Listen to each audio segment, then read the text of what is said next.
Here you're seeing one of the first big marches that they carried out, where they had 40,000 people marching in the streets. At this point, it was the largest march ever held in Guadeloupe, but then they surpassed it later on.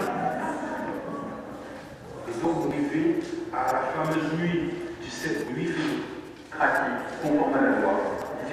Now, in the beginning, the French state refused to recognize the demonstrations that were happening in Guadeloupe, and it was necessary for the people to continue to come out in mass in order to get the attention of the state. And several demonstrators were arrested by the French police.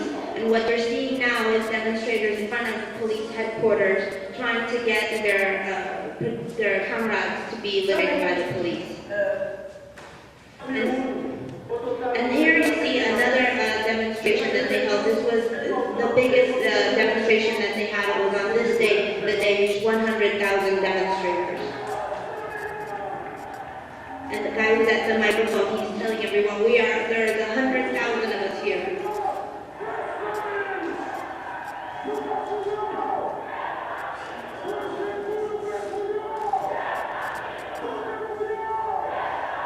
People are chanting, we're 100,000, we're 100,000.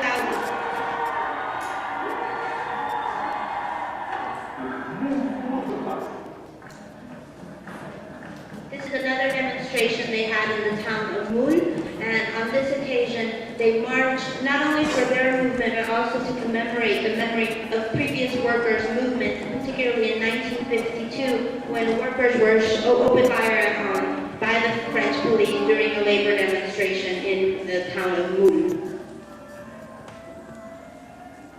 This was again record-breaking demonstrations in terms of size. And it's important to remember that at this time, Guadeloupe was under a general strike, which means that all businesses were closed, all banks were closed, there was no gasoline. So people who were coming to these demonstrations, they were walking to get there to then walk, or they were coming on bicycle or in organized transportation. But it was a time when it was very difficult for people to get out into the streets, and yet there was a quarter of the population in the streets demonstrating. And all the music that you hear in the film is the songs that were written during the time of the strike that talk about the struggles that they were carrying out and the demands that they were making.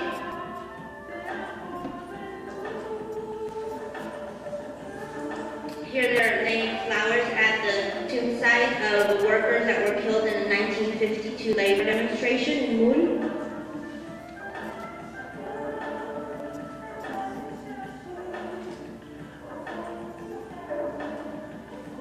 The tombstone of one of the workers that was killed. Here you see Raymond Gamin, who's with us today. He's a local historian and he's very involved in the movement.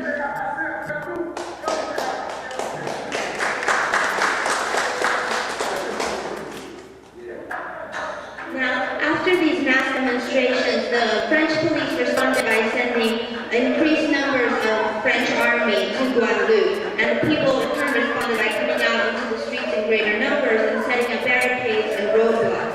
Now these sites became sites of confrontation with the French police, as you will see here. Here you're hearing the voice of Charlie Lendo. He's one of the main labor leaders among hotel workers in Guadeloupe, and as he's explained, there's about 50 of them in this particular site, and yet there's 200 police there to repress them. And they're completely unarmed, but the French police are armed to the teeth. And this young man being manhandled here, he's a young blogger who documented a lot of what was happening on the barricades. And this woman is saying, I'm an old woman, I'm a grandmother, are you going to shoot at me? Are you going to kill me? Say, look at my white hair, give me some respect, you know exactly what we're demanding, you know why we're here. And she said, I'm here for my grandchildren.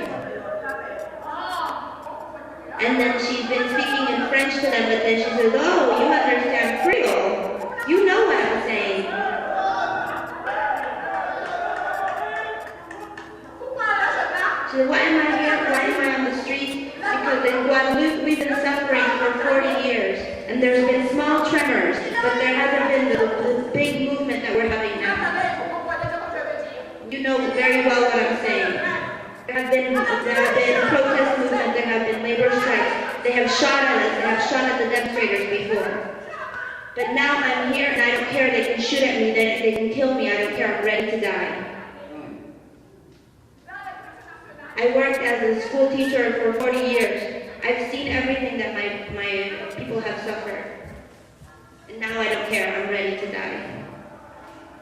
And she actually made the police go back.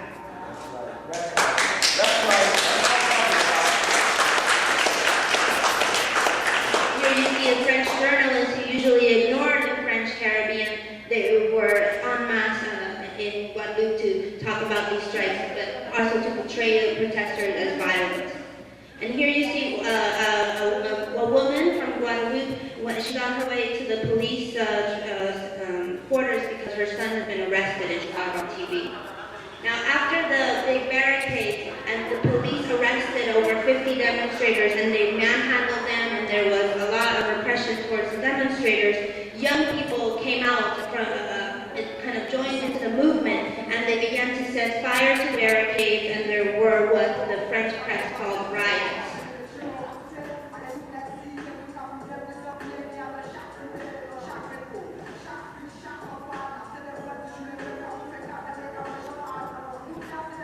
Numerous commerce were looted but mostly burned down, and they particularly targeted commerce that was owned by the white elites in Guadeloupe, which is most of the commerce.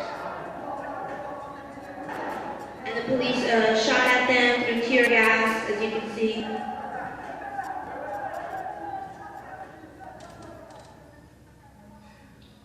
And here you have a family who they were at home the night of these riots, and they stayed inside, but they were shot at by the police in their homes.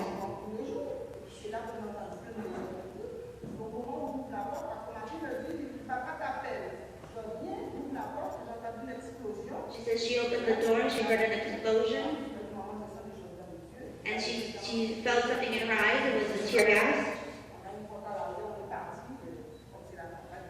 And so we all fled out the back door. That's the damage that was done to her house by the police. And this young woman says, I'm in shock because everything I heard on the news said to stay home, that it was dangerous, but we found ourselves more affected by the violence here in our home.